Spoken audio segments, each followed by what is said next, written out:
Hi, I'm Kai and bubunot ako ng 10 random cards and sasagutin ko very unexpected.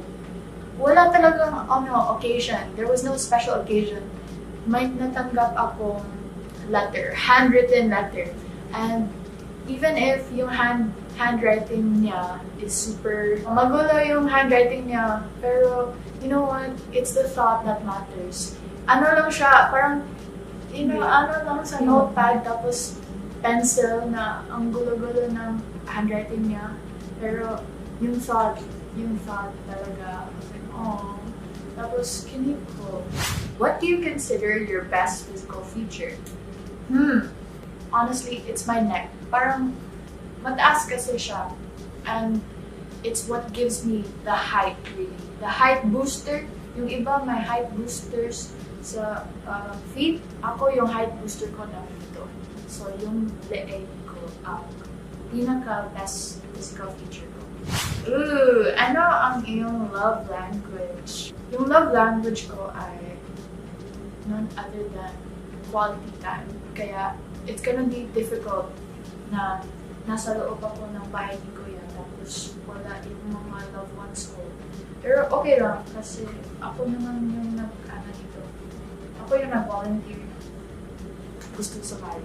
What do you think is the best way to resolve conflict? Me and my friends kasi, we don't really have that much conflicts kasi palagi kaming nag-joke.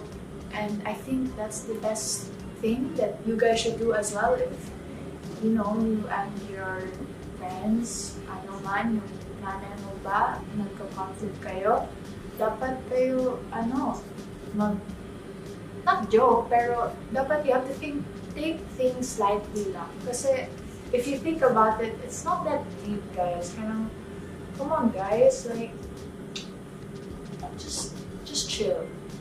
If it's a serious topic, approach it with maturity. I don't know. What was your first movie you remember seeing in theaters?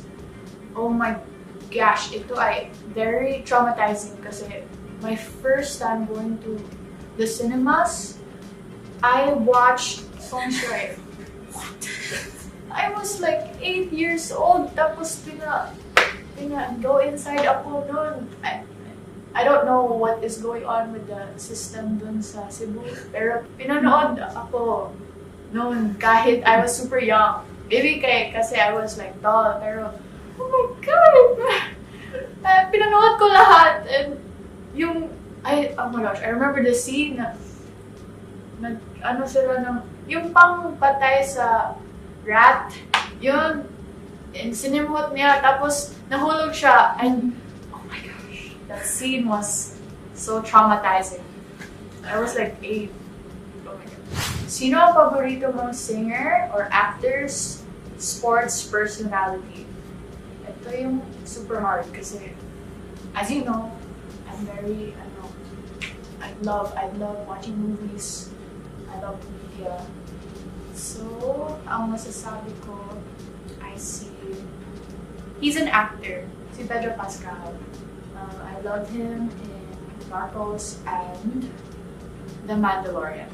Kung sakaling magsimula ka ng negosyo, anong klase ng negosyo ito? Gusto ko food. Kasi yung tao hindi talaga nagsasay no to food kasi people need food. Kaya I want to have a food business. Pero the problem is, hindi ako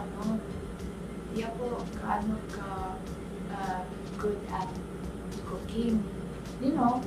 Alam ko mag-cook ng egg, pero of course, alam din yun ng ibang tao, kaya maybe I will succeed in food business, pero maybe not really. Pero that's still in the future, or maybe near future.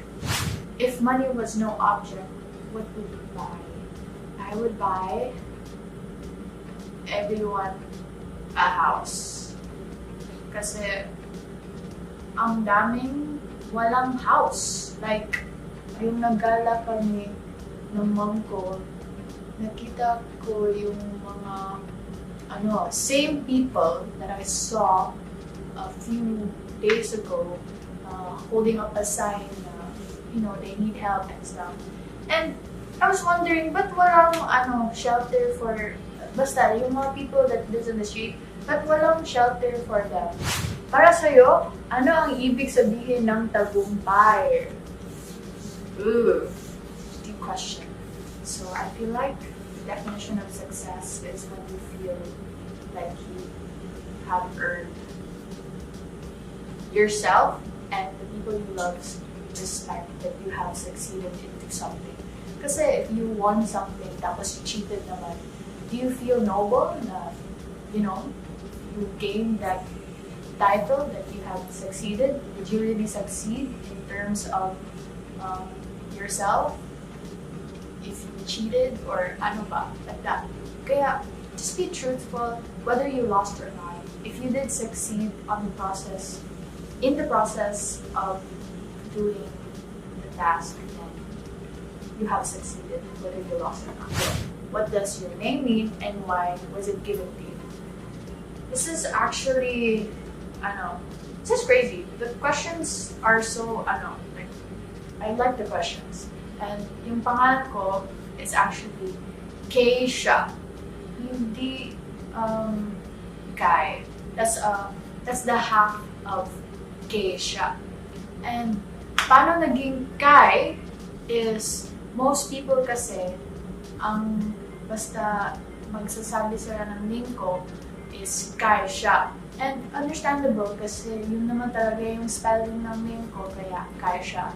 Kung hindi Kaisha, ang sasabihin nila, Kisha. Kaya it's Keisha.